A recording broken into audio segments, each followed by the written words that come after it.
So you've heard the term crabs in a barrel, but what we are looking at here are crabs, snakes, lizards, scorpions, and spiders, all chucked in that barrel. I want you to look at this picture and remember this, squaddies. Remember this picture.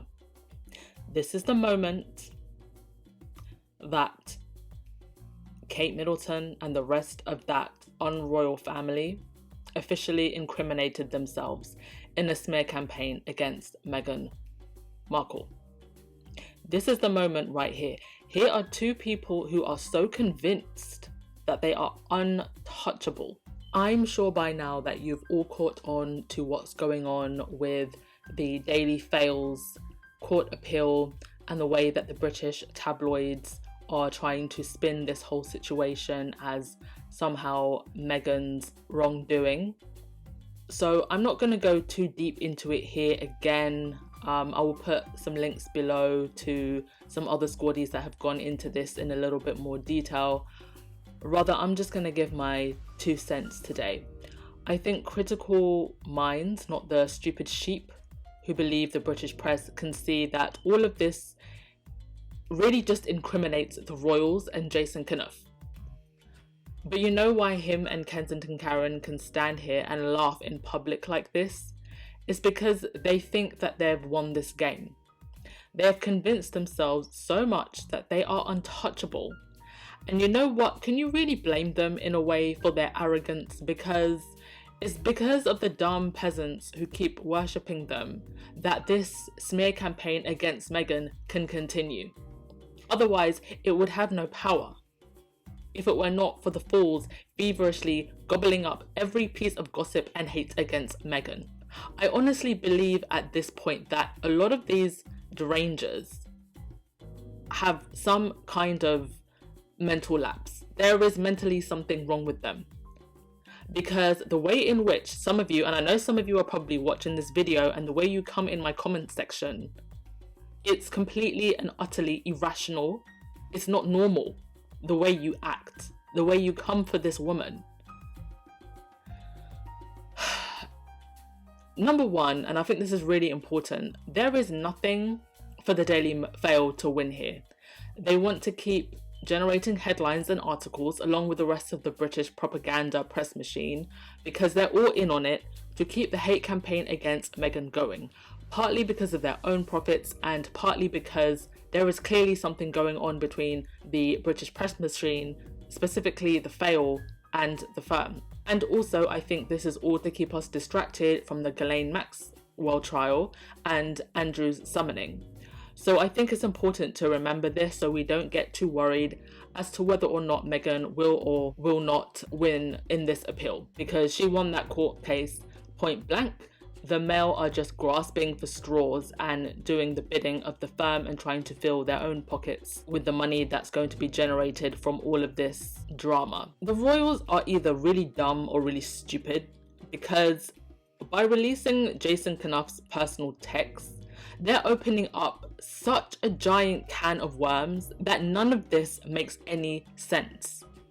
You are outright letting everyone know that someone who worked with Harry and Meghan, who now still works with Kate and William for Kensington Palace, for the royals, is somehow collaborating and coordinating with a tabloid that is in a court case with Jason Knauf's former client. So you can produce whole text messages from a royal staffer to try and make Meghan look bad. And mind you, they only released portions. So that in itself, I think, is the basis perhaps for another legal challenge on Meghan's side. But you can't produce any evidence of Meghan being a bully as you claimed she was. And how is it that a royal staffer is doing more to try and humiliate the woman he was meant to be working for than help her? And then to find out in the middle of all of this that there was text deleting software installed into Meghan's phone. Now, I can actually understand this from a security standpoint if, say, a royal was kidnapped and they needed to destroy information remotely. But you can see that in this situation, if you read through the details, that it was done in a clear attempt to control Meghan, because if they are now coming back with this stupid appeal with only bits and pieces of text messages from Jason Knauf and not all of the conversations in their context, then there was a clear attempt to stop Meghan from holding on to any evidence that could help her. This they have been planning for a long time. And I also want to touch upon something that really just brings home the sinister nature of this whole situation. From the get-go, Meghan wanted to write a handwritten letter because she knew her words could be misrepresented or edited or chopped and switched. And even with a handwritten letter, the Daily Fail, with help from those within the firm, did that anyway. They still managed to take that handwritten letter and manipulate the narrative. And the Daily Fail's whole argument that they should win this case because Meghan intended for the letter to be seen is infuriating in a whole other way, because we know full well that the tabloids would have sacrificed children to Satan to get any personal correspondence written by Meghan if they thought that it would make her look bad. There is nothing these demons will not do to try and destroy or attack her. So Meghan was well in her right to believe that letter would be seen. It doesn't take away from the fact that it belongs to her and its private correspondence. And quite frankly, in today's day and age, you should always assume that anything and everything you write, even if it's private, can be dragged back up one day and used against you. And that goes whether you're a duchess or a normal person. So there's nothing wrong with the idea of Meghan thinking that this letter could be published, because it's not like other royals haven't had private correspondence published publicly either. And we also now know that the reason the letter became such a thing was because of the way that they berated Harry over Thomas Markle. I honestly believe that if Meghan had gone to personally visit her father, something would have gone down, because that man has no regard for his daughter, and who knows what would have happened. Meghan alone in a foreign country. The evil is unforgivable. I've seen bits and pieces of the reaction from the British press and the way that they're trying to twist this whole thing, but I'm not going to watch anything else from them because it's getting to the point now where it's literally triggering to see how hateful these people are being, because you can see how coordinated it is. And Tina and Michelle said this in the Sussex Squad podcast, and I know some people don't want to hear this. These people want Meghan hurt or dead, preferably dead. But I believe should they poke Harry too much, the bear will roar. There is no way that man is going to allow what happened to his mother happen to his wife. And if he has to take every single castle in the United Kingdom down to protect his family, I think he will.